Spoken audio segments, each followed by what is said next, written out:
I never imagined that the happiest day of my life would also be the day I lost my mother forever, or so I thought at the time.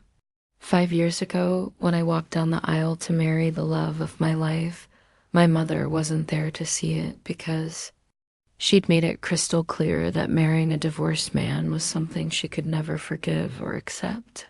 And she'd rather lose her daughter than watch me make what she considered the biggest mistake of my life. What happened next was 5 years of silence, heartbreak, and building a life without the family support I'd always taken for granted, followed by the most unexpected phone call that changed everything I thought I knew about forgiveness, pride, and what it really means to be family. My name is Rebecca. I'm 32 years old now, and this story starts when I was 27 and thought I had my whole life figured out. I was working as a marketing coordinator for a mid-sized company, living in a cute apartment in the city and generally enjoying the independence that comes with being a successful single woman in your late 20s. I'd always been close with my family, especially my mother, Carol, who'd raised me and my younger brother as a single parent after my father passed away when I was 15.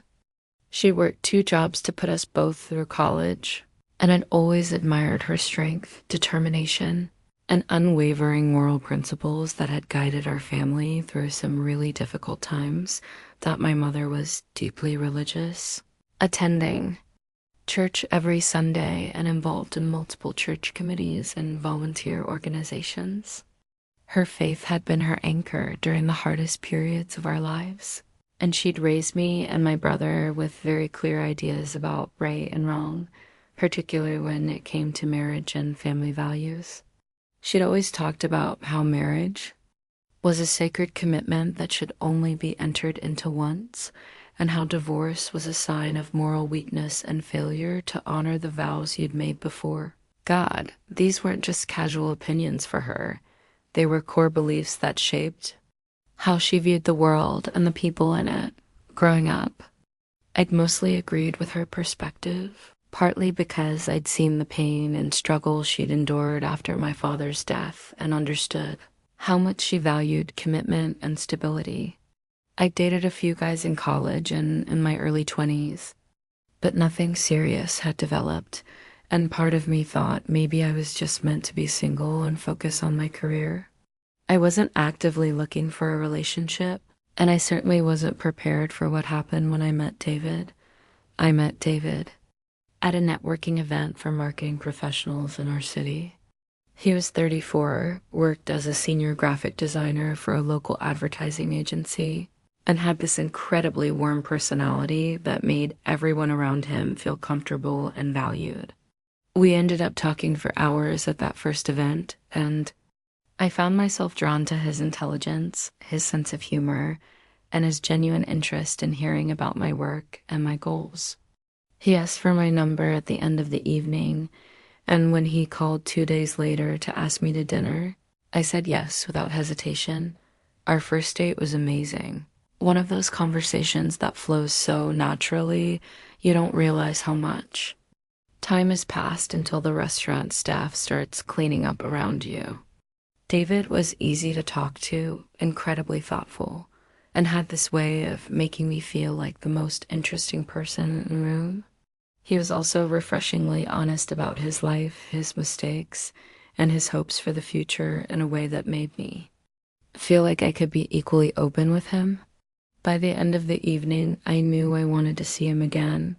We started dating regularly, and over the next few months, I found myself falling for David in a way I'd never experienced before. He was kind, reliable, supportive of my career ambitions, and had this wonderful relationship with his 2 teenage kids from his previous marriage. Watching him interact with his children showed me what an amazing father he was, and I could see how much they adored and respected him. He was everything I'd ever wanted in a partner, and for the first time in my life, I started thinking seriously about marriage and building a future with someone. The only issue was that David was divorced, and I knew my mother would have strong feelings about that. I'd been putting off introducing them because I was afraid of her reaction, But as David and I got more serious, I realized I couldn't keep avoiding the conversation forever. After about 6 months of dating, I finally told my mother that I was seeing someone special and that I'd like her to meet him soon. Her first question was whether he'd ever been married before. And when I told her he was divorced with 2 children, her reaction was immediate and devastating. She told me that dating a divorced man was a mistake that would only lead to heartbreak and complications, and that I should end the relationship before I got too attached. When I tried to explain how wonderful David was and how happy he made me, she interrupted me to say that divorced men were fundamentally damaged and incapable of making lasting commitments to new relationships.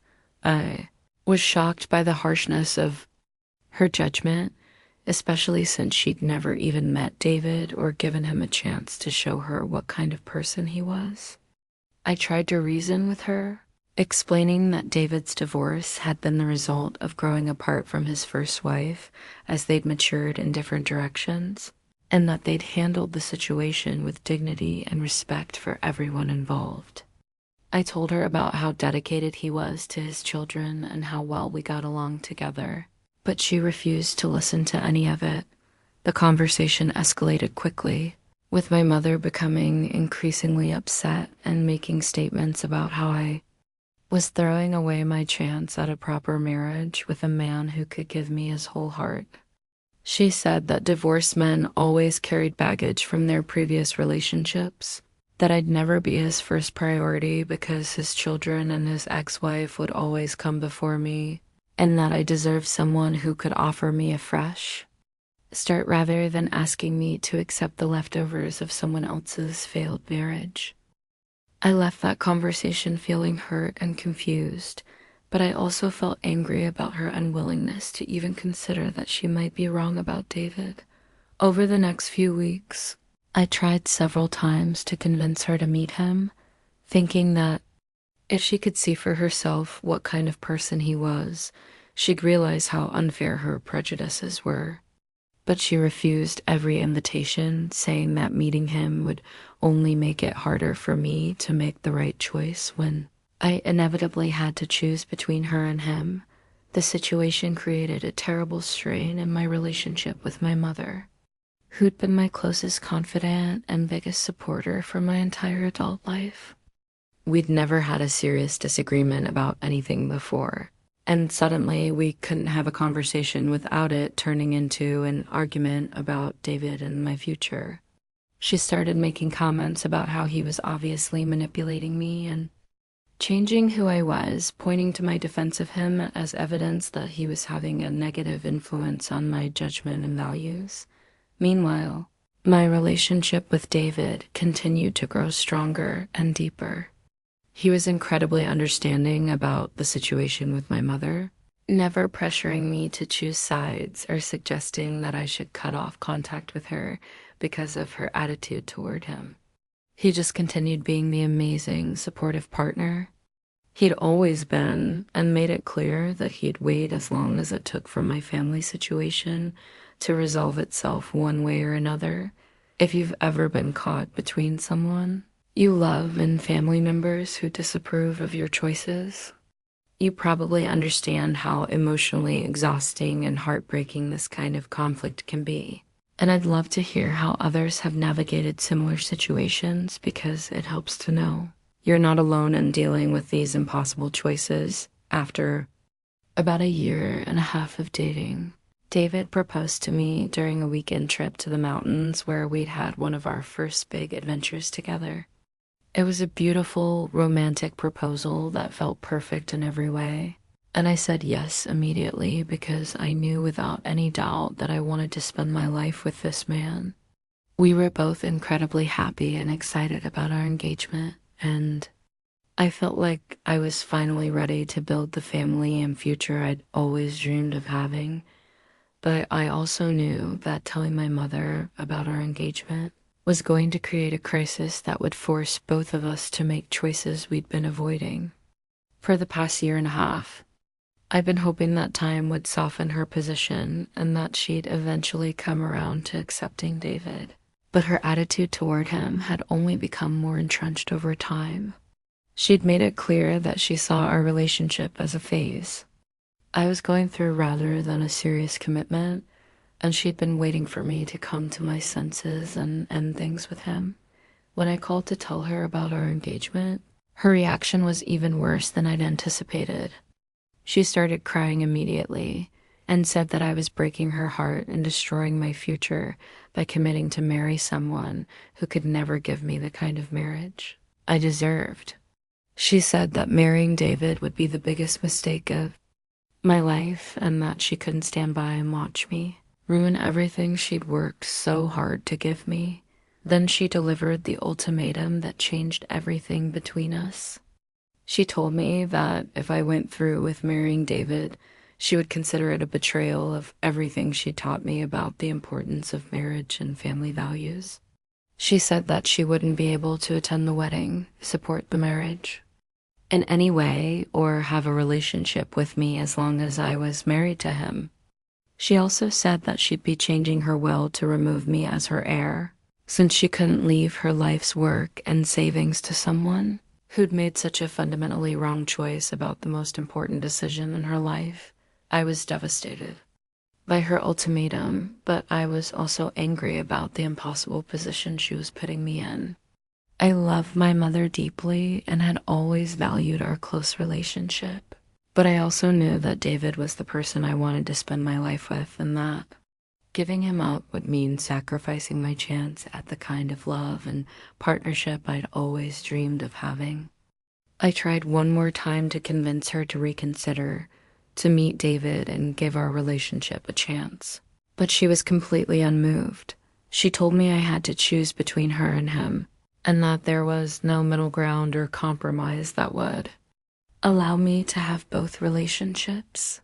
She said that if I really loved her and respected everything she'd sacrificed for me over the years, I'd end my engagement and find someone who could offer me a proper first marriage. But if I chose to marry David anyway, I'd be making it clear that I valued his opinion more than hers, and she wouldn't be able to have a relationship with someone who'd rejected her guidance and wisdom so completely. The conversation ended with both of us crying, and over the next few weeks, I agonized over the choice I was being forced to make. I talked to friends, to David, to my brother, trying to find some way to resolve the situation that wouldn't require me to lose either my mother or the man I loved. But my mother had made her position absolute and non-negotiable, and it became clear that I was going to have to choose between the two most important relationships in my life. My brother tried to mediate between us, but he was in an impossible position too. He understood my mother's perspective because he'd grown up with the same religious teachings about marriage and divorce, but he could also see how happy I was with David and how devastating it would be for me to give up that relationship. He ultimately advised me to follow my heart and hope that time would help heal the rift between my mother and me, but he also warned me that she was incredibly stubborn and might never change her mind after weeks of sleepless nights and emotional turmoil. I made the decision that would shape the next 5 years of my life.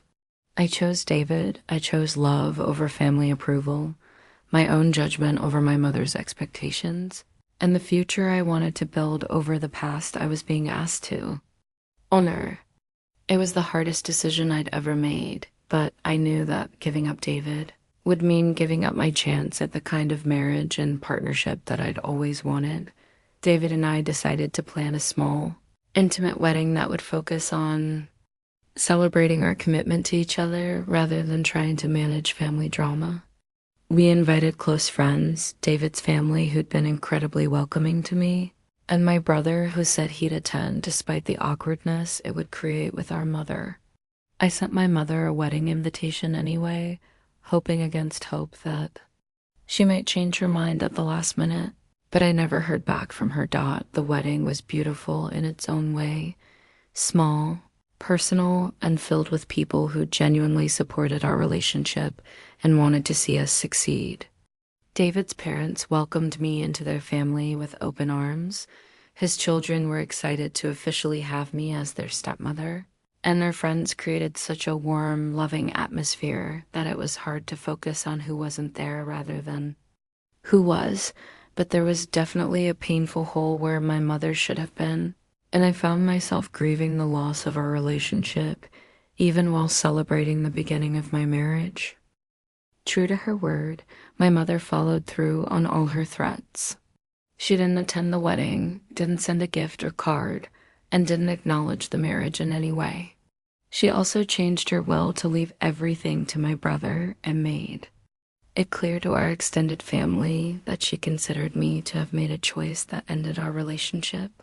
Some of our relatives tried to stay neutral and maintain relationships with both of us, but others took sides, and I found myself losing not just my mother, but several other family connections that had been important to me. The first year of marriage was a mix of incredible happiness and profound grief. David and I were blissfully happy together, building a life that exceeded all my expectations for what marriage could be. We bought a house, blended our lives together seamlessly, and created new family traditions with his children, who'd become such an important part of my world. But I also missed my mother terribly and mourned the loss of the relationship that had been the foundation of my adult life. Tried reaching out to her several times during that first year, sending cards on holidays, calling on her birthday, even showing up at her house once to try to have a conversation. But she was completely unmoved by my attempts at reconciliation. She told me that she'd said everything she had to say about the situation, and that if I wanted to repair our relationship, I knew what I needed to do. As long as I remained married to David, she considered our relationship to be over. The rejection was incredibly painful, but it also forced me to develop emotional independence and resilience that I'd never needed before. I'd always relied on my mother's support and validation, and suddenly I had to learn to trust my own judgment completely and find strength in my marriage and chosen family rather than in the family I'd been born into. It was a difficult but ultimately empowering process that made me a stronger person and a better partner. David was amazing throughout this entire period, offering support without trying to fix the situation or make me feel guilty about the family drama my choice had created. He understood that I needed to grieve the loss of my relationship with my mother, and he never made me feel like I should just get over it or focus only on our happiness together. He also went out of his way to make sure his family included me fully in all their traditions and celebrations, helping me create new family connections that partially filled the hole left by my mother's rejection. Over the next few years, David and I built an incredibly solid marriage and a happy life together. We traveled, advanced in our careers, and deepened our relationship with his children, who truly became my stepchildren in every sense of the word. I also developed closer friendships and found meaning in volunteer work and community involvement that helped me create a support network beyond just my marriage. While I still missed my mother and thought about our estrangement regularly, I was genuinely happy and fulfilled in the life I'd chosen. My brother remained in contact with both of us throughout this period, serving as a bridge between my mother and me, even though we weren't speaking directly. He'd give me updates about how she was doing, and I'd ask him to let her know about major developments in my life, like job promotions or travel adventures. I always hoped these secondhand communications might soften her heart or make her curious enough about my life to reach out. But years passed without any sign that her position was changing. About 3 years into my marriage, my brother got engaged to a wonderful woman named Lisa who'd never been married before. I was happy for him and excited to have a sister-in-law, but I also couldn't help noticing how differently my mother treated his engagement compared to how she'd reacted to mine. She was thrilled about his choice, involved in all the wedding planning, and constantly talking about how proud she was of him for finding such a perfect partner. The contrast was painful, but also revealing about how much her objections to David had been based on his divorce status rather than any legitimate concerns about his character or our compatibility. David and I attended my brother's wedding, which was the first family event I'd been to since my own wedding 3 years earlier. My mother and I were polite to each other, but didn't have any real conversation, and the whole situation felt incredibly awkward and sad. I could see that she looked older and more tired than I remembered, but she still seemed completely committed to maintaining our estrangement. She spent the evening surrounded by other family members, pointedly avoiding any interaction with David or any acknowledgement that we were there together as a married couple. After the wedding, I felt even more resigned to the idea that our relationship might never recover. If seeing me happy and settled in my marriage wasn't enough to make her reconsider her position, I didn't know what would. I started focusing more on accepting the situation as permanent rather than hoping for reconciliation, which was emotionally healthier but also deeply sad. Then, about 4.5 years after my wedding, everything changed in a way I never could have anticipated. My brother called me on a Tuesday evening to tell me that our mother had been diagnosed with breast cancer. The diagnosis had come after a routine mammogram revealed some suspicious spots, and further testing had confirmed that she had stage 2 cancer that would require surgery, chemotherapy, and radiation treatment. The prognosis was generally positive if she followed the recommended treatment plan, but it was still a serious diagnosis that would require months of difficult medical procedures and recovery. I was shocked and heartbroken to learn about my mother's illness, and my immediate instinct was to reach out to her and offer whatever support she needed. But when I called her house, she wouldn't take my calls, and when I tried to visit, she asked my brother to tell me that she didn't want to see me. She was apparently still determined to maintain our estrangement even in the face of a serious health crisis, which was both heartbreaking and infuriating for me. Over the next few months, I watched from a distance as my mother underwent surgery and began chemotherapy treatment. My brother kept me updated on her progress and her struggles with the side effects of treatment, and I found myself desperate to help her in some way, even though she wouldn't allow me to be part of her support system. I sent cards and flowers to the hospital, which she apparently received but never acknowledged, and I offered through my brother to help with practical things like grocery shopping, cleaning, or transportation to medical appointments. The whole situation forced me to confront how much I still loved my mother despite our years of estrangement, and how much I regretted that our disagreement about my marriage had prevented us from having a relationship. During this incredibly difficult time in her life, I also realized how much I'd changed and grown during our years apart, and how different my perspective on family relationships had become through building a strong marriage and chosen family with David and his children. About 6 months into my mother's cancer treatment, something shifted in her attitude. My brother started reporting that she was asking more questions about my life, wondering how I was handling her illness and whether I was still happy in my marriage. She'd also started making comments about how alone she felt during treatment and how much she missed having me around to talk to and rely on for support. It was the first sign I'd had in nearly 5 years that she might be reconsidering her position about our relationship. The breakthrough came in an unexpected way. During one of her chemotherapy sessions, my mother met another patient who was going through treatment for the same type of cancer. This woman, Janet, was also in her 60s and had been divorced and remarried herself after her first husband passed away. She and my mother became friends through their shared experience of cancer treatment, and Janet apparently became a source of comfort and support during some of the most difficult parts of my mother's medical journey.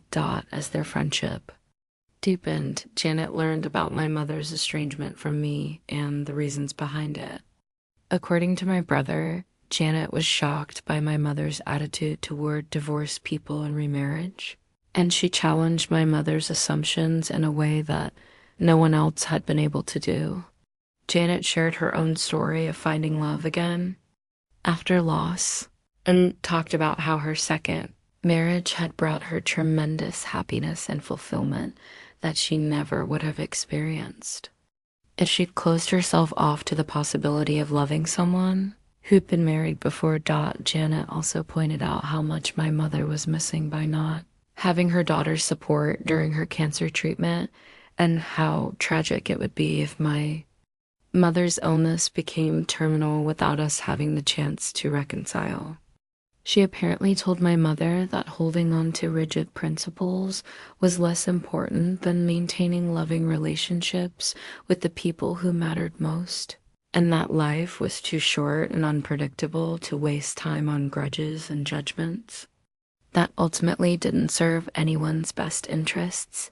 These conversations with Janet, combined with the vulnerability and fear that came with facing a serious illness, apparently started to crack my mother's resolve and make her question whether she'd made the right choice in cutting me out of her life.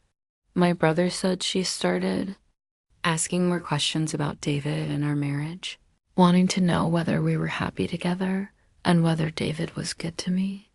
For the first time in nearly 5 years, she seemed genuinely curious about the life I'd built, rather than just disappointed in the choices I'd made. The phone call that changed everything came on a Sunday afternoon in early fall, almost exactly 5 years after my wedding. I was in the kitchen making dinner when the phone rang, and I was shocked to see my mother's name on the caller ID. My hands were shaking as I answered, not knowing what to expect or what kind of conversation we were about to have. Her voice sounded frail and tired, but there was something different in her tone that I hadn't heard in years. She started by saying that she'd been thinking about me a lot lately and wondering how I was doing. She asked about my job, my health, and whether I was happy in my marriage. And for the first time in 5 years, her questions sounded like they came from genuine interest rather than judgment or criticism. Then she said something that completely took my breath away. She told me that she'd been wrong about David and about my marriage, and that she was sorry for the way she'd treated both of us. She said that going through cancer treatment had made her realize how important family relationships were, and how much she regretted missing out on 5 years of my life because of her stubborn adherence to principles that ultimately didn't matter as much as loving and supporting her daughter. She said that she'd spent the past few months thinking about all the things she'd missed: holidays, birthdays, everyday conversations, and the chance to get to know David and see for herself what kind of man he was. She told me that her friend Janet had helped her understand that divorce didn't make someone a bad person or incapable of having a loving, committed relationship, and that she'd been unfair to judge David based on his past rather than on his character and his treatment of me. The conversation was emotional and difficult, with both of us crying and trying to process 5 years of hurt feelings and missed opportunities.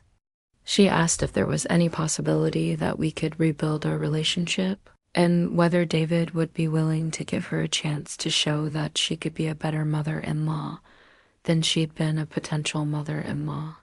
She said she understood that she'd caused tremendous damage to our relationship, and that it might not be possible to repair everything that had been broken, but she hoped we could at least try to move forward.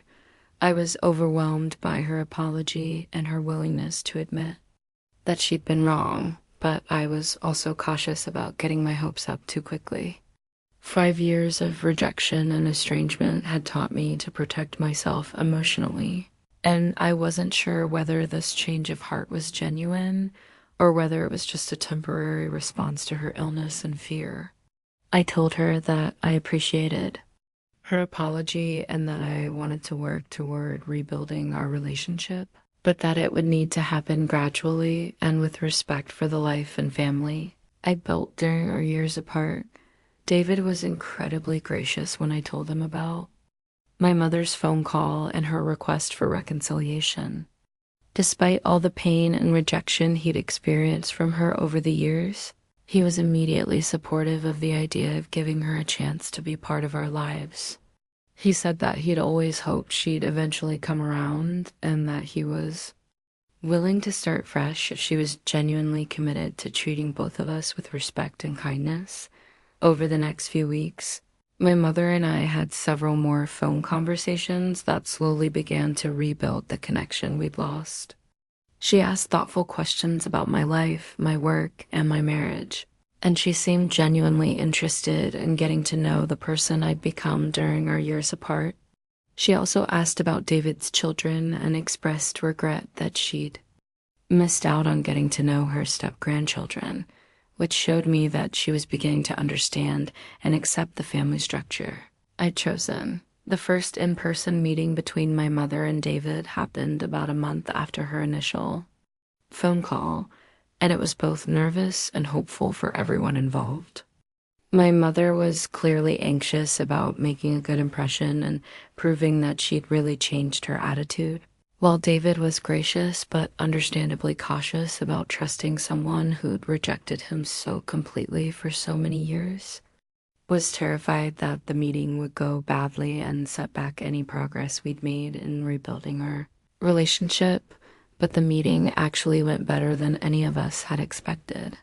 My mother made a genuine effort to get to know David as a person, rather than judging him based on his history, and David was warm and welcoming despite having every reason to be guarded or resentful. They talked about their shared interests in photography and cooking, and my mother was able to see firsthand what kind of person David was and why I'd fallen in love with him. By the end of the evening, my mother was clearly embarrassed about how wrong she'd been about David and how much pain her prejudices had caused all of us.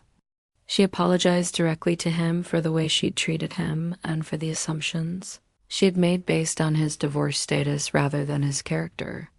David accepted her apology graciously and told her that he understood how difficult it could be to change deeply held beliefs, but that he appreciated her willingness to admit her mistakes and try to move forward. The process of rebuilding our family relationships took time and patience from everyone involved, but it was ultimately one of the most rewarding experiences of my life. My mother made a genuine effort to make up for the years she'd missed, showing interest in every aspect of our lives and working hard to develop real relationships with David and his children. She also changed her will back to include me as an heir, which was less important for the financial implications than for what it represented about her acceptance of my choices and her desire to repair the damage she'd caused. David's children, who were now in their late teens, were initially skeptical about their new step-grandmother who'd rejected their family for so many years. But my mother won them over through consistent kindness, genuine interest in their lives, and her obvious efforts to make up for lost time.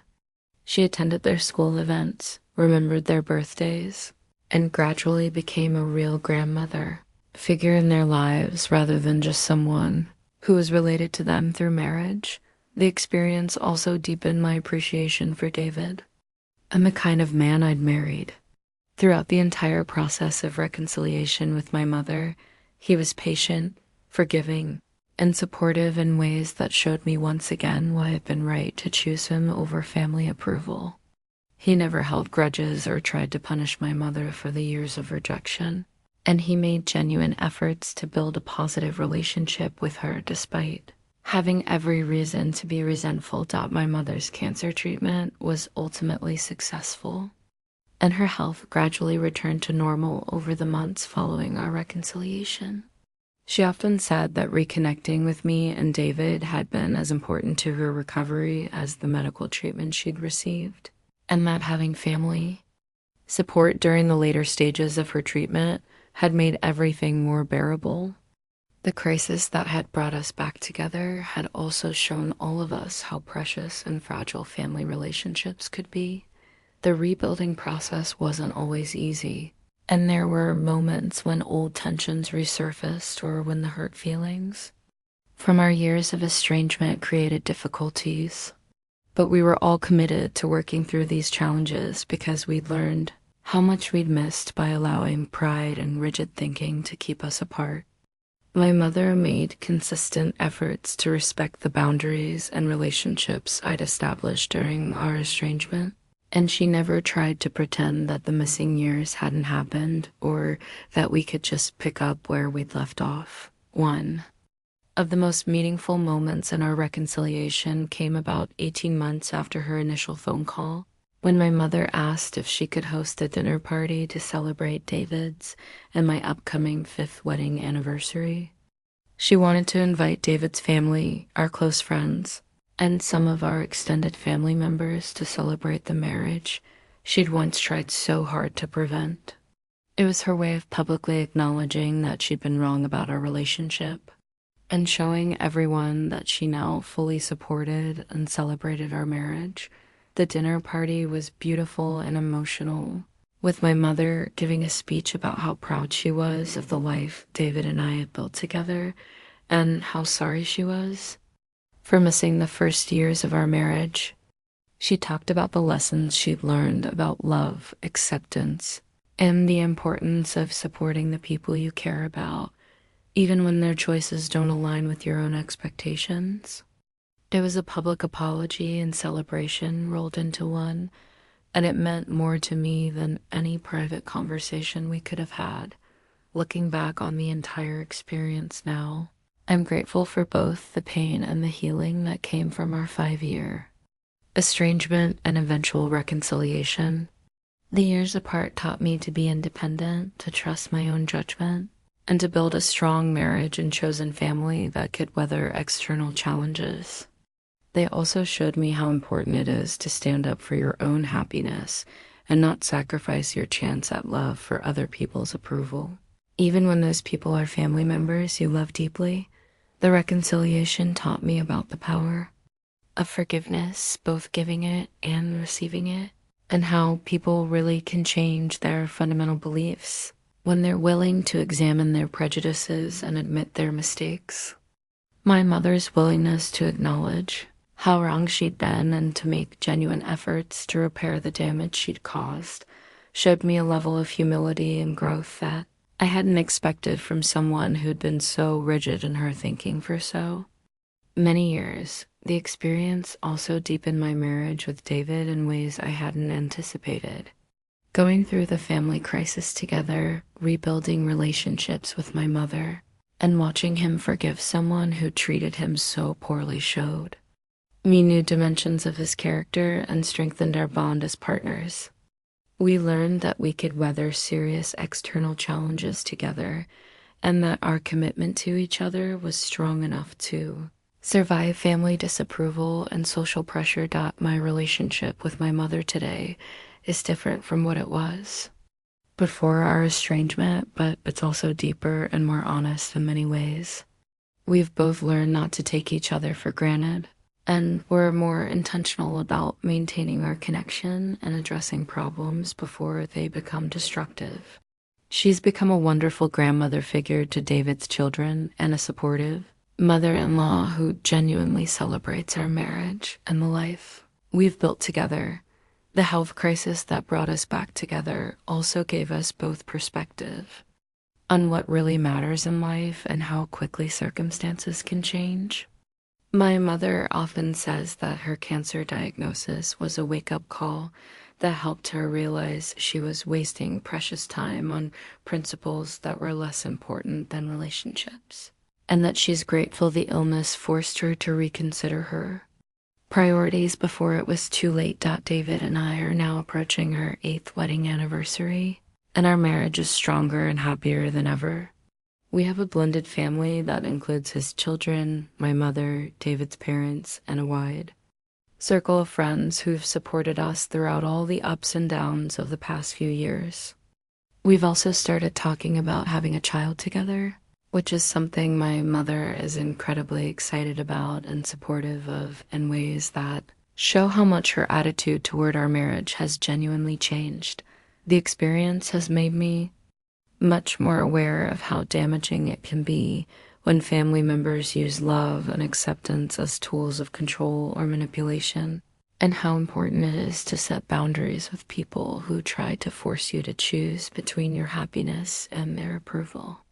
At the same time, it's shown me that people really can change and grow, and that sometimes the relationships that seem most broken can be repaired with genuine effort and commitment from both sides. I think the most important lesson I learned is that standing up for your own choices and happiness doesn't make you selfish or ungrateful, even when those choices disappoint people you love.